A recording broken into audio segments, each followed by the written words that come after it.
अस्सलामु अलैकुम वरहमतुल्लाहि वबरकातुह। मोहतरम सामीन किराम, मुआशरे और समाज के अंदर फैली हुई बिदात में से एक मशहूर बिदअत 15वीं शाबान की रात में मखसूस किस्म की इबादत करना है। आप देखेंगे कि 15वीं शाबान की रात में बहुत सारे लोग मुख्तलिफ़ किस्म की इबादतें करते हैं। बहुत सारे लोग उस रात में जागते हैं, ख़ास करके क़ब्रस्तान जाते हैं, क़ब्रों की ज़ियारत करते हैं, हलवा पूरी खाते हैं, खिलाते हैं वगैरह वगैरह। ये और इस किस्म के जितने भी उमूर उस रात को अंजाम दिए जाते हैं, सारे के सारे बिदात और खुराफात में से हैं। बहुत सारी दलीलें इस ताल्लुक़ से पेश की जाती हैं। कुरान करीम से भी एक आयत को पेश किया जाता है, जो आयत सूरह दुखान सूरत नंबर 44 आयत नंबर 3 और 4 के अंदर है। अल्लाह रब्बुल आलमीन ने बयान फरमाया, इन्ना अंज़लनाहु फ़ी लैलतिन मुबारका इन्ना कुन्ना मुनज़िरीन फ़ीहा युफ़रक़ु कुल्लु अम्रिन हकीम। अल्लाह ताला ने बयान फरमाया कि हम ही ने इस कुरान को मुबारक रात में उतारा है, हम ही डराने वाले हैं। उस रात में मज़बूत काम का फ़ैसला होता है। इस आयत करीमा को लोग बतौर इस्तिदलाल पेश करते हैं और कहते हैं कि यहाँ पर लैलतिन मुबारका से मुराद 15वीं शाबान की रात है।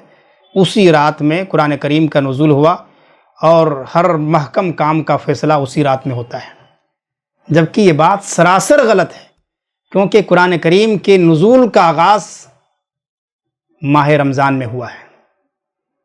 अल्लाह रब्बुल आलमीन ने लैलतुल क़द्र में कुरान करीम को नाजिल फरमाया है, जो रमज़ान मुबारक के आखिरी अशरे की ताक रातों में से कोई एक रात होती है। लिहाजा ये कहना कि इस आयत में लैलतुल मुबारका से मुराद 15वीं शाबान की रात है, सही नहीं है। इसी तरह से 15वीं शाबान की रात में इबादत के लिए और 15वीं शाबान के दिन को रोज़ा रखने के लिए सुनन इब्न माजा से एक रिवायत को पेश करते हैं, जो रिवायत सुनन इब्न माजा हदीस नंबर 1388 के अंदर मौजूद है। अल्लाह के नबी जनाबी मोहम्मद रसूलुल्लाह सल्लल्लाहु अलैहि वसल्लम ने उस रिवायत के अंदर बयान फरमाया है कि इज़ा कानत लैलतुन निस्फ़ मिन शाबान फ़क़ूमू लैलहा वसूमू नहारहा, कि जब 15वीं शाबान की रात आए तो उसमें क़याम करो, यानी नमाज वगैरह पढ़ो, और दिन में रोज़ा रखो। तो मेरे अजीज़ों, ये रिवायत सख्त ज़ईफ़ है। इस रिवायत के अंदर एक रावी अबू बकर बिन अबी सबरा हैं, जिनके बारे में मुहद्दिसीन कहते हैं कि काना यज़उल हदीस। ये अबू बकर बिन अबी सबरा ये हदीसों को गढ़ता था, लिहाजा इस रिवायत से इस्तिदलाल कतन सही नहीं है। इसी तरह से 15वीं शाबान की रात में बहुत सारे लोग खुसूसी तौर पर कब्रस्तान जाते हैं, कब्रों की ज़ियारत करते हैं, और उस रात के इस्तकबाल में लोग टूटी फूटी कब्रों को सीधा करते हैं, चूना गज करते हैं, और कब्रस्तान में जा कर के अगरबत्तियाँ सुलगाते हैं, मोमबत्तियाँ जलाते हैं, और कुमकुमे सजा करके कब्रस्तान को मुनव्वर करने की, सजाने की कोशिश करते हैं।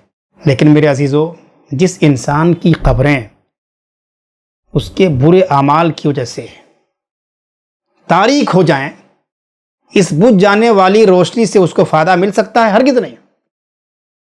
15वीं शाबान की रात में खुसूसी तौर पर जो लोग कब्रस्तान जाते हैं, सुनन तिरमिज़ी से एक रिवायत को पेश करते हैं। सुनन तिरमिज़ी हदीस नंबर 739 के अंदर रिवायत मौजूद है।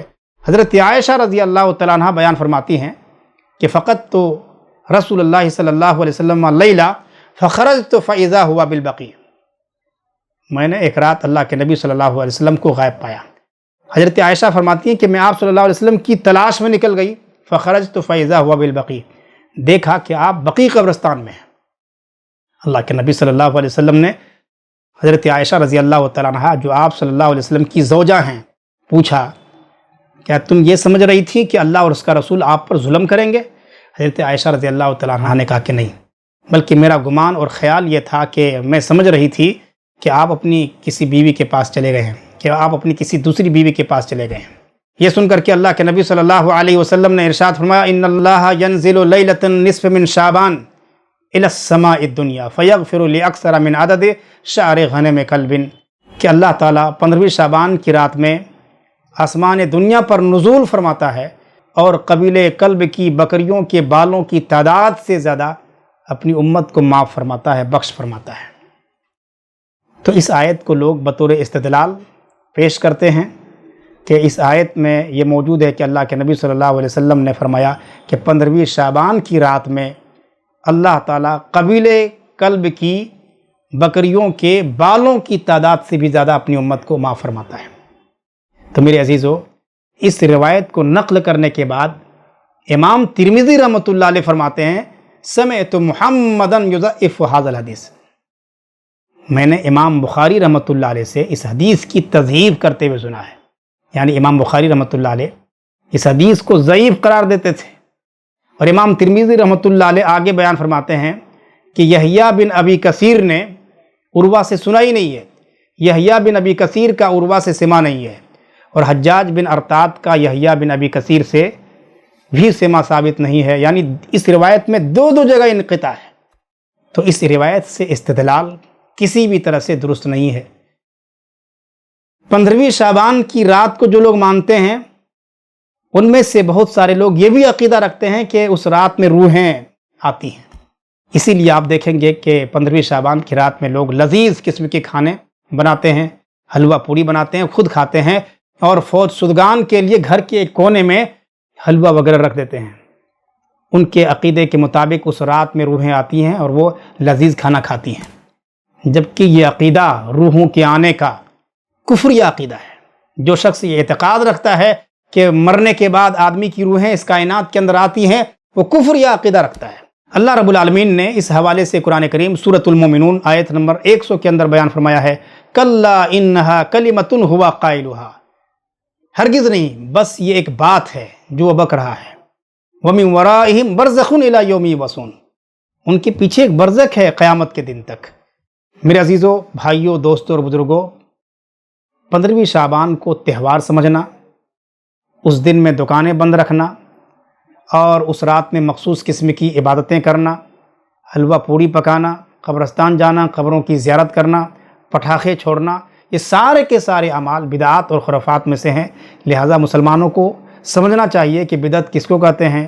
اللہ کے نبی صلی اللہ علیہ وسلم نے بدعت کی جو مذمت بیان فرمائی ہے اس حوالے سے غور کرنے کی ضرورت ہے۔